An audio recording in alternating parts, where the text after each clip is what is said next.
Good morning to all viewers. Welcome back to your on psychology class. मनोविज्ञान की पाठशाला में आप सभी का स्वागत है।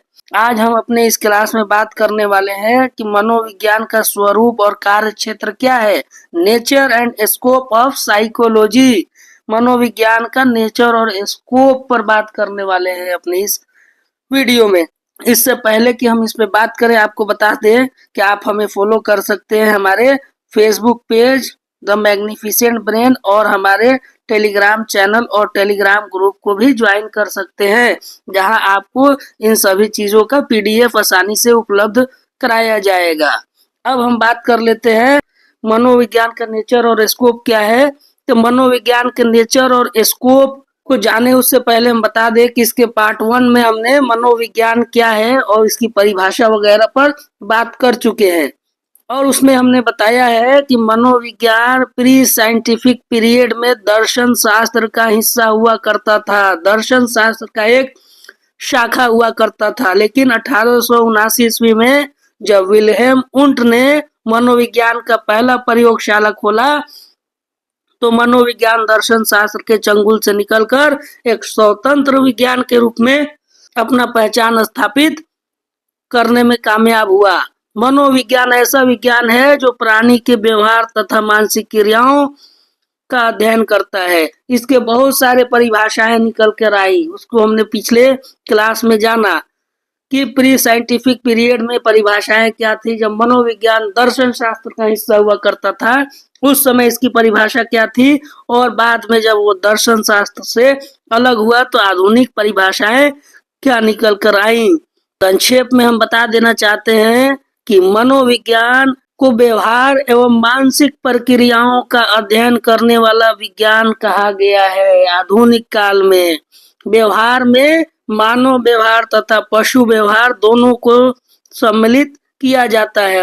मानसिक प्रक्रियाओं में चिंतन, भाव, संवेग एवं अन्य तरह के अनुभूतियों का अध्ययन सम्मिलित होता है। अब बात कर लेते हैं कि मनोविज्ञान का स्वरूप और कार्य क्षेत्र क्या है। मनोविज्ञान के कार्य क्षेत्र को जानने का एक आसान तरीका है कि हम उन विषयों के और समस्याओं पर ध्यान दें इनमें आधुनिक मनोवैज्ञानिक अधिक अभिरुचि दिखाते हैं तथा उसका विशेष अध्ययन कर रहे हैं। तो आप देखेंगे कि आजकल जो मनोविज्ञान है वो अमेरिका में सबसे ज्यादा विकसित है।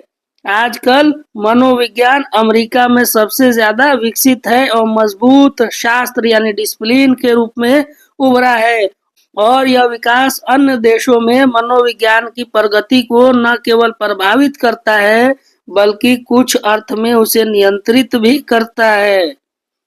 अमेरिका में आजकल मनोवैज्ञानिकों का 2 महत्वपूर्ण संगठन ऑर्गेनाइजेशन है।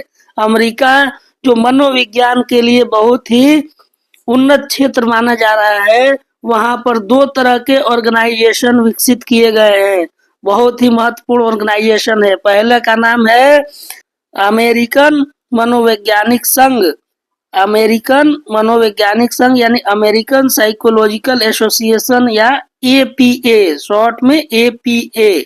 APA means American psychological association. American मनोवैज्ञानिक संघ क्या करता है, तो एपीए की स्थापना 1892 में जी स्टैनले हॉल द्वारा हुआ। इसमें कुल 53 डिवीजन है। देखिए इतनी बड़ी संघ है, संस्था है कि इसमें 53 डिवीजन है जिनसे मनोविज्ञान के क्षेत्र के बारे में स्पष्ट ज्ञान होता है। अमेरिकी मनोवैज्ञानिक संघ, अमेरिकन साइकोलॉजिकल एसोसिएशन संयुक्त राज्य अमेरिका में मनोविज्ञान के क्षेत्र का प्रतिनिधित्व करने वाला एक प्रमुख संगठन है। यह दुनिया का सबसे बड़ा मनोवैज्ञानिक संगठन है, जिसमें 1,50,000 से अधिक सदस्य हैं, जिनमें शोधकर्ता, शिक्षक, चिकित्सक, सलाहकार और छात्र शामिल है। इस संगठन से 1.5 लाख से अधिक सदस्य जुड़े हैं और इसका डाटा और अधिक भी हो सकता है। और इसमें विभिन्न क्षेत्रों से लोग जुड़े हुए हैं, चाहे वो शोधकर्ता हो, शिक्षक हो, चिकित्सक हो, सलाहकार हो या छात्र हो। अब अमेरिकन साइकोलॉजिकल एसोसिएशन का उद्देश्य क्या है? तो प्रमुख उद्देश्य है मनोविज्ञान के ज्ञान और अनुप्रयोग को बढ़ावा देना, और दूसरा उद्देश्य है मनोविज्ञान के क्षेत्र में अनुसंधान, रिसर्च और शिक्षा को प्रोत्साहित करना। तो महत्वपूर्ण उद्देश्य है। आगे जो उद्देश्य है, मनोवैज्ञानिकों और मनोविज्ञान के छात्रों के लिए पेशेवर विकास और नेटवर्किंग के अवसर प्रदान करना, जनता को मनोविज्ञान के बारे में शिक्षित करना और मानसिक स्वास्थ्य के मुद्दे के बारे में जागरूकता बढ़ाना, ये इसका प्रमुख उद्देश्य है। और गतिविधि क्या है, कौन कौन सी गतिविधियां की जाती है इनके द्वारा? तो सम्मेलनों और कार्यशालाओं का आयोजन करना, वैज्ञानिक पत्रिकाओं और पुस्तकों का प्रकाशन, मनोविज्ञान के क्षेत्र में अनुसंधान और छात्रवृत्ति के लिए अनुदान प्रदान करना, जनता को मनोविज्ञान के बारे में जानकारी प्रदान करना, मानसिक स्वास्थ्य के मुद्दे पर वकालत करना, इन सभी क्षेत्रों में वो कार्य कर रहे हैं। और महत्व क्या है? महत्व देख लीजिए, अमेरिकी मनोवैज्ञानिक संघ मनोविज्ञान के क्षेत्र में एक महत्वपूर्ण भूमिका निभाता है। यह मनोविज्ञान के ज्ञान और अनुप्रयोग को बढ़ावा देने, मनोवैज्ञानिकों के लिए पेशेवर विकास के अवसर प्रदान करने और जनता के मानसिक स्वास्थ्य के मुद्दे के बारे में शिक्षित करने में महत्वपूर्ण योगदान देता है। तो इस तरह से आप जान गए होंगे कि एपीए यानी अमेरिकन साइकोलॉजिकल एसोसिएशन की स्थापना 1892 ईस्वी में स्टैनले हॉल के द्वारा की गई, और इसमें 53 डिवीजन है, और ये लगभग मनोविज्ञान के हर क्षेत्र में कार्य करते हैं और मनोविज्ञान को बढ़ावा देने में महत्वपूर्ण स्थान इनका है। दूसरा ऑर्गेनाइजेशन जो है वो है अमेरिकन मनोवैज्ञानिक समुदाय, अमेरिकन साइकोलॉजिकल सोसाइटी या APS. APS American psychological society. APS की स्थापना 1988 में, देखिए लगभग 100 साल के बाद हुई थी, यानी एपीएस से 100 साल के बाद एपीएस की स्थापना हुई। एपीए की स्थापना 1892 में हुई थी, जहां जबकि एपीएस की स्थापना 1988 में हुई थी, लगभग 96 वर्ष। एपीएस की स्थापना 1988 ईस्वी में हुई, जिसका उद्देश्य मनोविज्ञान के शैक्षिक एवं मनोवैज्ञानिक आधारों को मजबूत बनाना है। अमेरिकी मनोवैज्ञानिक समुदाय एक विविध और विस्तृत समूह है जिसमें विभिन्न प्रकार के मनोवैज्ञानिक शामिल हैं। इनमें शामिल है आपको शोधकर्ता, ये मनोवैज्ञानिक मनोविज्ञान के विभिन्न क्षेत्रों में अनुसंधान करते हैं, जैसे कि संज्ञानात्मक मनोविज्ञान, सामाजिक मनोविज्ञान और विकासात्मक मनोविज्ञान पर ये लोग शोध करते हैं। दूसरा है शिक्षक, शिक्षक भी संघ से जुड़े हुए हैं, इस समुदाय से जुड़े हुए, अमेरिकन साइकोलॉजिकल सोसाइटी से जुड़े हुए हैं। ये मनोवैज्ञानिक कॉलेजों और विश्वविद्यालयों में मनोविज्ञान पढ़ाते हैं, वैसे लोग एपीएस से जुड़े हैं। चिकित्सक, ये मनोवैज्ञानिक लोगों को मानसिक स्वास्थ्य समस्याओं से निपटने में मदद करते हैं। इसके अलावा है सलाहकार, ये मनोवैज्ञानिक लोगों को जीवन के विभिन्न मुद्दों पर सलाह देते हैं, जैसे कि कैरियर, रिश्ते और तनाव को दूर करने के लिए सलाह देते हैं। स्कूल मनोवैज्ञानिक, ये मनोवैज्ञानिक स्कूल में बच्चों को सीखने और व्यवहार संबंधी समस्याओं से निपटने में मदद करते हैं। औद्योगिक संगठन मनोवैज्ञानिक, ये मनोवैज्ञानिक कार्यस्थलों में लोगों के व्यवहार का अध्ययन करते हैं और संगठनों को उत्पादकता और मनोबल में सुधार करने में मदद करते हैं। अमेरिकी मनोवैज्ञानिक समुदाय एपीएस मनोविज्ञान के क्षेत्र में ज्ञान और अनुसंधान को आगे बढ़ाने के लिए प्रतिबद्ध है। यह समुदाय जनता को मनोविज्ञान के बारे में शिक्षित करने और मानसिक स्वास्थ्य के मुद्दे के बारे में जागरूकता बढ़ाने के लिए भी काम करता है। अमेरिकी मनोवैज्ञानिक समुदाय का एक महत्वपूर्ण हिस्सा अमेरिकी मनोवैज्ञानिक संघ एपीए है। दोनों संगठन एक दूसरे से जुड़कर काम करते हैं। यह संगठन संयुक्त राज्य अमेरिका में मनोविज्ञान के क्षेत्र का प्रतिनिधित्व करता है और दुनिया का सबसे बड़ा मनोवैज्ञानिक संगठन है। दोनों संगठनों के सदस्य आपस में मिलकर काम करते हैं तथा मनोविज्ञान को अधिक सार्थक बनाने की कोशिश करते हैं। तो एपी और एपीएस कोई अलग अलग विरोधी संस्था नहीं, बल्कि दोनों एकजुट होकर काम करते हैं और मनोविज्ञान को बढ़ावा देने और लोकहित में कार्य करने के लिए प्रतिबद्ध है। तो इस प्रकार आप समझ गए होंगे कि अमेरिका में जो दो संगठन मनोविज्ञान के क्षेत्र में मनोविज्ञान को बढ़ावा देने में लगे हैं, उसमें एक है एपीए, अमेरिकन साइकोलॉजिकल एसोसिएशन, जिसकी स्थापना 1892 ईस्वी में जी स्टैनले हॉल के द्वारा की गई। वहीं दूसरी संस्था है एपीएस, अमेरिकन साइकोलॉजिकल सोसाइटी। इसकी स्थापना 1988 ईस्वी में की गई और दोनों का उद्देश्य लगभग एक जैसा है, मनोविज्ञान को बढ़ावा देना और लोगों के हित में कार्य करना, मनोवैज्ञानिक समस्याओं का निपटारा करना। अब बात कर लेते हैं कि किए गए कार्यों के आधार पर मनोविज्ञान को 3 श्रेणियों में विभक्त किया जा सकता है। मनोविज्ञान किस प्रकार का कार्य करता है, उनके किए गए कार्यों के आधार पर मनोविज्ञान को 3 भागों में विभक्त किया गया है। पहला जो श्रेणी है शैक्षिक क्षेत्र, एकेडमिक एरियाज। इसमें क्या होगा, शिक्षण तथा शोध मनोवैज्ञानिक का एक प्रमुख कार्य क्षेत्र है। इस क्षेत्र से जुड़े लोग शिक्षण या शोध से जुड़े हुए हैं। शैक्षिक क्षेत्र मनोविज्ञान का एक महत्वपूर्ण क्षेत्र है जो सीखने और सिखाने की प्रक्रियाओं का अध्ययन करता है।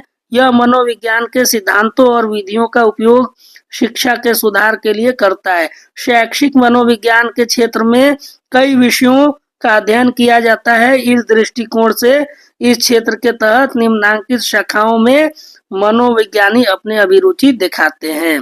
तो शैक्षणिक क्षेत्र में अलग अलग शाखाओं में विभक्त किया गया है, बहुत बड़ा क्षेत्र है इसका। इसमें पहला जो आपको शाखा देखने को मिलेगा जीवन अवधि विकासात्मक मनोविज्ञान, लाइफ स्पैन डेवलपमेंट साइकोलॉजी। दूसरा है मानव प्रयोगात्मक मनोविज्ञान, ह्यूमन एक्सपेरिमेंटल साइकोलॉजी। तीसरा है पशु प्रयोगात्मक मनोविज्ञान, एनिमल एक्सपेरिमेंटल साइकोलॉजी। चौथा है दैहिक मनोविज्ञान, फिजियोलॉजिकल साइकोलॉजी। पांचवा है परिणात्मक मनोविज्ञान, क्वांटिटिव साइकोलॉजी। छठा है व्यक्तित्व मनोविज्ञान, पर्सनालिटी साइकोलॉजी। सातवां है समाज मनोविज्ञान, सोशल साइकोलॉजी। आठवां है शिक्षा मनोविज्ञान, एजुकेशनल साइकोलॉजी। नौवां है संज्ञानात्मक मनोविज्ञान, कॉग्निटिव साइकोलॉजी। और 10वां है असमान मनोविज्ञान, एबनॉर्मल साइकोलॉजी। तो ये शैक्षणिक क्षेत्र से जुड़े हुए साइकोलॉजी की शाखाएं हैं। और दूसरा जो आपको क्षेत्र देखने को मिलेगा वो है अनुप्रयुक्त मनोविज्ञान के क्षेत्र, एरिया ऑफ एप्लाइड साइकोलॉजी। कौन कौन से क्षेत्र हैं जहाँ मनोविज्ञान अनुप्रयुक्त होता है? मनोविज्ञान का अनुप्रयुक्त क्षेत्र मनोविज्ञान का एक ऐसा क्षेत्र है जो मनोविज्ञान के सिद्धांतों और विधियों का उपयोग वास्तविक दुनिया की समस्याओं को हल करने के लिए करता है। अनुप्रयुक्त मनोविज्ञान एक ऐसा मनोविज्ञान है जो अपने सिद्धांतों और विधियों को वास्तविक दुनिया के समस्याओं को हल करने के लिए प्रयोग किया जाता है। इस क्षेत्र में कई अलग अलग विषयों का अध्ययन किया जाता है, जिनमें शामिल है नैदानिक मनोविज्ञान, क्लिनिकल साइकोलॉजी। दूसरा है सामुदायिक मनोविज्ञान, कम्युनिटी साइकोलॉजी। तीसरा है परामर्श मनोविज्ञान, काउंसलिंग साइकोलॉजी। चौथा है स्कूल मनोविज्ञान, स्कूल साइकोलॉजी। औद्योगिक एवं संज्ञानात्मक मनोविज्ञान, इंडस्ट्रियल एंड ऑर्गेनाइजेशनल साइकोलॉजी। और छठा है सैन्य मनोविज्ञान यानी मिलिट्री साइकोलॉजी। ये अप्लाइड साइकोलॉजी का क्षेत्र है। इन क्षेत्रों में साइकोलॉजी के विधियों और सिद्धांतों को अप्लाई किया जाता है। और तीसरा और महत्वपूर्ण जो क्षेत्र है वो मनोविज्ञान के नए उभरते हुए क्षेत्र, new emerging field of psychology. उन क्षेत्र को जो अभी नया नया उभर रहा है। मनोविज्ञान के आधुनिक दौर में बहुत सारे क्षेत्र ऐसे भी निकल के सामने आ रहे हैं जिसमें मनोविज्ञान का उपयोग बहुत ही व्यापक रूप से किया जा रहा है। उसे मनोविज्ञान के नए उभरते क्षेत्र new emerging field of psychology के अंतर्गत रखा जाता है। मनोविज्ञान के क्षेत्र में लगातार विकास हो रहा है और कुछ नए और रोमांचक क्षेत्र सामने आ रहे हैं। मनोविज्ञान एक तेजी से बढ़ता हुआ क्षेत्र है और यह मानव व्यवहार और अनुभव की हमारी समझ में महत्वपूर्ण योगदान देता है। फलतः मनोविज्ञान के कुछ नई शाखाओं का प्रादुर्भाव हो रहा है जिनमें से निम्नांकित प्रमुख हैं। यहाँ मात्र प्रमुख शाखाओं की बात की जा रही है। पहला है पर्यावरणीय मनोविज्ञान, इन्वायरमेंटल साइकोलॉजी। इन्वायरमेंट के क्षेत्र में भी साइकोलॉजी का दखल है। पर्यावरण अब जियोग्राफी और साइंस का हिस्सा ही नहीं बल्कि मनोविज्ञान का भी हिस्सा है। दूसरा है स्वास्थ्य मनोविज्ञान, हेल्थ साइकोलॉजी। स्वास्थ्य मनोविज्ञान यानी हेल्थ साइकोलॉजी। तीसरा है सुधारात्मक मनोविज्ञान, करेक्शनल साइकोलॉजी। चौथा है वायुदिक मनोविज्ञान, एरोस्पेस साइकोलॉजी। पांचवा है न्यायिक मनोविज्ञान, फोरेंसिक साइकोलॉजी। और छठा है खेल कूद का मनोविज्ञान, स्पोर्ट्स साइकोलॉजी। खेल कूद में भी मनोविज्ञान का उपयोग धड़ल्ले से किया जा रहा है। और सबसे महत्वपूर्ण राजनीतिक मनोविज्ञान, पॉलिटिकल साइकोलॉजी में पॉलिटिक्स में भी साइकोलॉजी का महत्वपूर्ण योगदान रहा है। और आठवां आपको देखने को मिलेगा गीरो मनोविज्ञान यानी गीरो साइकोलॉजी। गीरो साइकोलॉजी क्या है? मनोविज्ञान के इस क्षेत्र का प्रादुर्भाव आज लगभग 30 वर्ष पहले हुआ है। आज से 30 वर्ष पहले इसका प्रादुर्भाव हुआ है, जिनमें से इसमें क्या किया जाता है तो इसमें वृद्ध लोगों के मानसिक स्वास्थ्य का अध्ययन किया जाता है। इसमें विशेष रूप से यह अध्ययन किया जाता है कि वृद्ध लोग के मानसिक स्वास्थ्य के मूल्यांकन एवं उपचार की विधियां क्या वयस्क लोगों के मानसिक स्वास्थ्य के मूल्यांकन एवं उपचार की विधियों से भिन्न होती है या एक समान होती है। तो गीरो मनोविज्ञान में ओल्ड एज के जो लोग हैं, ओल्ड पीपुल हैं, उनके मानसिक स्वास्थ्य का अध्ययन किया जाता है। इन सभी चीजों के बारे में धीरे धीरे हम विस्तार से भी जानेंगे।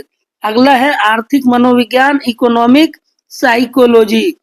और 10वां है यातायात एवं परिवहन मनोविज्ञान, ट्रैफिक एंड ट्रांसपोर्ट साइकोलॉजी। यातायात और परिवहन के क्षेत्र में भी मनोविज्ञान का उपयोग बहुत ही धड़ल्ले से किया जा रहा है। ये सभी उभरते हुए इमर्जिंग फील्ड ऑफ साइकोलॉजी है, मनोविज्ञान के उभरते हुए क्षेत्र है। तो उम्मीद है कि मनोविज्ञान के कार्य क्षेत्र के बारे में आप विस्तार से समझ गए होंगे। और विस्तार से अगर आप जानना चाहते हैं किसी टॉपिक पर तो आप हमारे टेलीग्राम चैनल को ज्वाइन कर लीजिए, टेलीग्राम ग्रुप को ज्वाइन कर लीजिए और वहां अपने प्रश्नों को साझा कर सकते हैं। उम्मीद है कि आपको हमारा यह वीडियो पसंद आया होगा। अगर पसंद आया है तो हमारे इस वीडियो को लाइक कीजिए, शेयर कीजिए और हमारे इस यूट्यूब चैनल को सब्सक्राइब कीजिए। मिलते हैं इसी प्रकार के नए और जानकारी भरे वीडियो के साथ, जिसमें हम जानेंगे कि मनोविज्ञान के स्कूल्स कौन कौन से हैं। मनोविज्ञान के स्कूल्स के बारे में अगले क्लास यानी पार्ट 3 में हम जानेंगे। तब तक के लिए आप हमें दीजिए अनुमति। धन्यवाद। Thank you for watching. Have a nice day.